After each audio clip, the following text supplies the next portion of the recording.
Boa noite, amados irmãos. Desejamos a todos os queridos a graça e a paz do Senhor Jesus Cristo. Deus nos concede o privilégio de mais uma vez estarmos meditando na sua palavra. Nós estaremos lendo para a nossa meditação a palavra de Deus em Lamentações, no capítulo 3, a partir do versículo 21 até o versículo 26. O profeta Jeremias disse: "Disto me recordarei no meu coração, por isso tenho esperança. As misericórdias do Senhor são a causa de não sermos consumidos, porque as suas misericórdias não têm fim. Novas são cada manhã, grande é a tua fidelidade. A minha porção é o Senhor, diz a minha alma, portanto esperarei nele. Bom é o Senhor para os que se atêm a ele, para a alma que o busca. Bom é ter esperança e aguardar em silêncio a salvação do Senhor." E hoje nós estaremos pensando sobre as misericórdias de Deus. Jeremias viveu em um tempo de muitas adversidades, muito sofrimento, especialmente para ele como profeta, porque tinha a missão de trazer uma mensagem de Deus para um povo que não estava interessado em ouvi-la. Sofreu as consequências, viveu momentos difíceis, momentos de dor, de lágrimas, e ficou conhecido na história como o profeta chorão. Nos seus dias, a violência, a corrupção, a maldade, a imoralidade e as injustiças sociais não eram diferentes dos nossos dias. Nós aprendemos através da história que o homem evoluiu em ciência, em tecnologia, mas o seu coração continua o mesmo.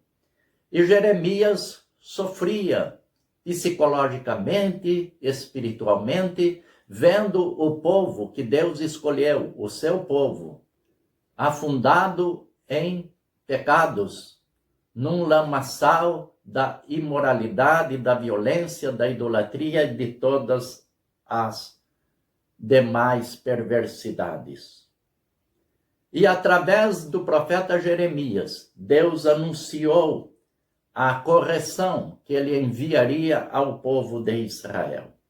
A correção envolvia um tempo de guerra, um tempo de escravidão, de fome. O povo seria despatriado. E isto era para o profeta uma grande angústia. Mas ele lembrou-se de uma realidade. Ele lembrou-se de uma verdade eterna, que Deus é imutável. A Bíblia diz que em Deus não há mudanças nem sombra de variação. Isto trouxe para o coração do profeta esperança, alegria. "Disto me recordarei no meu coração, por isso tenho esperança." Ele sabia que o Deus Todo-Poderoso, o Pai de nosso Senhor Jesus Cristo, o Deus que revelou-se a Abraão e aos demais patriarcas e aos profetas, é o Deus misericordioso, é o Deus que se compadece de cada um de nós. E ele lembrou-se então: as misericórdias do Senhor são a causa de não sermos consumidos, porque as suas misericórdias não têm fim.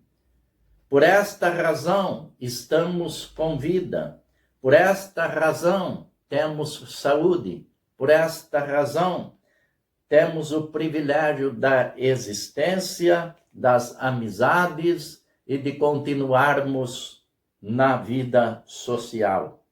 Porque Deus preserva as nossas vidas em virtude da sua compaixão.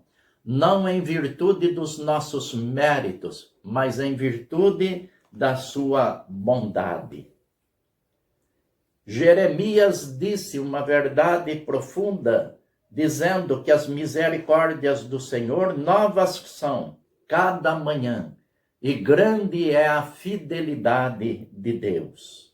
Deus é fiel às suas palavras, Deus é fiel em suas promessas, e Ele nos ama. E a Bíblia diz que Deus amou o mundo de tal maneira que deu seu Filho unigênito, para que todo aquele que nele crê não pereça, mas tenha a vida eterna. O apóstolo João escreveu estas verdades e ele não encontrou palavras para expressar o amor de Deus. Jeremias diz: a minha porção é o Senhor, diz a minha alma. Ele está aqui conversando consigo mesmo. E ele disse: portanto, esperarei nele. O Senhor é bom, diz o versículo 25. Bom é o Senhor para os que se atêm a ele, para a alma que o busca. E o mesmo profeta diz lá no seu livro: buscar-me-eis e me achareis, quando me buscardes de todo o vosso coração. Deus está falando, através do profeta, esta verdade consoladora, esta verdade que traz para nossas almas conforto, traz segurança, traz paz, traz esperança, assim como trouxe para o coração do profeta Jeremias. Meus amados, nós também vivemos dias difíceis.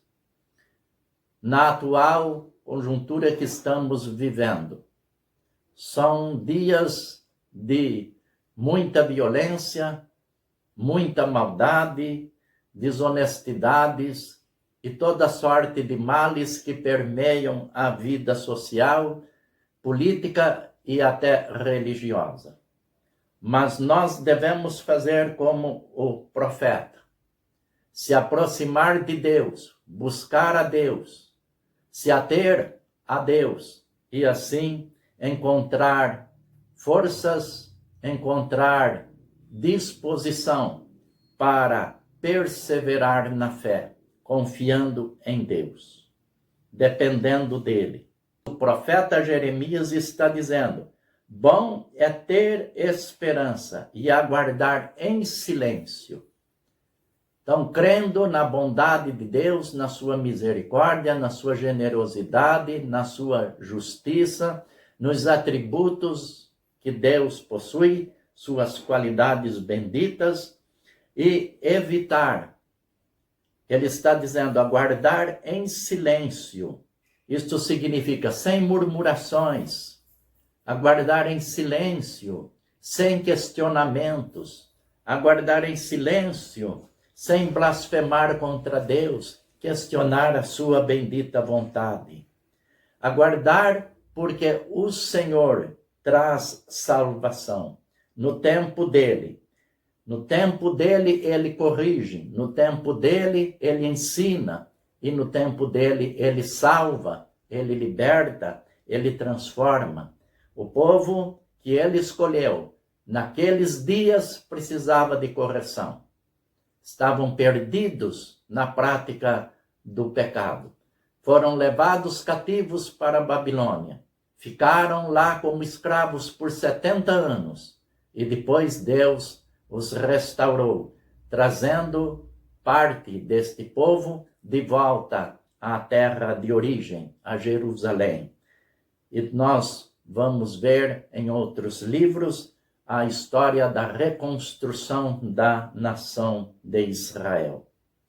Mas tudo isto se cumpriu, a palavra que está dizendo, aguardar em silêncio a salvação do Senhor. O apóstolo Paulo, centenas de anos após Jeremias, reconhece essa grande verdade quando ele diz: mas Deus, que é riquíssimo em misericórdia, Esse texto está escrito em Efésios, capítulo 2, e nós estaremos fazendo a leitura de alguns versos. Mas Deus, que é riquíssimo em misericórdia, por seu muito amor com que nos amou, estando nós ainda mortos em nossas ofensas, nos vivificou juntamente com Cristo, pela graça sois salvos, e nos ressuscitou juntamente com ele, e nos fez assentar nos lugares celestiais em Cristo Jesus, para mostrar nos séculos vindouros as abundantes riquezas da sua graça, pela sua benignidade para conosco em Cristo Jesus. Paulo destaca de maneira bem clara que a nossa condição espiritual diante de Deus é uma condição de mortos para Deus, separados de Deus devido à prática do pecado, mas não separados do seu amor. O homem está separado de Deus por causa do pecado, mas Deus continua amando ele, que foi criado à sua imagem e semelhança. Deus não ama os nossos pecados. O pecado afronta a santidade de Deus. A prática do mal afronta o nosso Deus, mas ele ama o pecador. O pior pecador Deus ama. Todos nós somos pecadores. Tem aqueles que têm prazer no pecado. Aqueles outros têm menos prazer. Mas Deus ama a tantos, a todos. Deus não me ama quando eu erro menos. E também não me ama menos quando eu erro mais. Ele simplesmente ama. E Paulo está dizendo que nós estávamos mortos em nossas ofensas, mas ele nos vivificou através de Jesus Cristo ressuscitado, Jesus Cristo que venceu a morte. E ele manifesta assim a sua misericórdia para conosco. E Paulo chega ao ponto de dizer que fomos ressuscitados. Isto quer dizer que nós recebemos de Deus, na pessoa de nosso Senhor Jesus Cristo, uma nova vida. E nos fez assentar nos lugares celestiais em Cristo. Deus nos observa através da sua misericórdia, ele estende para nós a sua graça em virtude de observar a nossa pobreza espiritual, e ele nos abençoa com uma nova vida, perdoando os nossos pecados e nos dando a bênção da salvação eterna. Querido irmão, amado ouvinte, você possivelmente entendeu esta palavra, entendeu esta mensagem. Saiba, pois, que Deus te ama profundamente, independente da condição que você tem vivido. Talvez praticando muitos pecados ou poucos pecados, mas somos todos pecadores. E por sermos pecadores, estamos mortos, separados de Deus. Mas ele vem ao nosso encontro. Ele nos ajuda, nos abençoa, estende sobre nós a sua graça, sua misericórdia e nos aceita. Possivelmente você já foi corrigido por Deus. Todos nós temos um período da nossa vida que podemos perceber que Deus está falando conosco, que Deus está nos corrigindo, que Deus está nos ensinando, porque ele quer e deseja o nosso bem. Precisamos ter sensibilidade espiritual, psíquica, para percebermos, para entendermos e para obedecermos à voz de Deus. E eu repito a palavra de Jeremias: bom é aguardar em silêncio a salvação que vem do Senhor. Hoje ele está mandando essa salvação para o seu coração, para a sua vida. Entrega a sua vida a Jesus Cristo. Seja um seguidor do Senhor Jesus e receba dele a paz, a esperança e a vida eterna. Que Deus nos abençoe. Vamos orar a Deus. Deus Todo-Poderoso, nosso Pai, nós te agradecemos, ó Senhor, pelo teu amor, pela tua bondade. o privilégio de iniciarmos mais uma semana. Tudo isto faz parte, ó Deus, da tua grande misericórdia. Louvado seja o teu santo e excelso nome. Continue, ó Deus, nos abençoando, nos guardando e dando-nos sempre, ó Deus, a tua santa e bendita direção. O Senhor é o Deus Todo-Poderoso que renova a tua misericórdia, a tua graça, também a tua justiça. Todos os dias, ó Deus, o Senhor nos tem honrado com as tuas bênçãos, com as tuas benesses, ó Deus. Louvado seja o Senhor. Nós te pedimos pelos que sofrem, pelos doentes, te agradecemos pelos que melhoraram e te pedimos que o Senhor tenha misericórdia da nossa nação. Tenha compaixão dos nossos governantes, ó Deus. Porque por não terem temor ao Senhor, o povo sofre. Mas, ó Deus, que eles possam entender que a comunhão com o Senhor está acima da religiosidade. Nós oramos, ó Deus, no nome santo de Jesus Cristo. Amém. Que Deus, pois, nos dê uma semana de muita paz, prosperidade, harmonia no nosso lar e muita disposição para continuar seguindo Jesus Cristo. Abençoamos a todos, no nome de Jesus. Amém.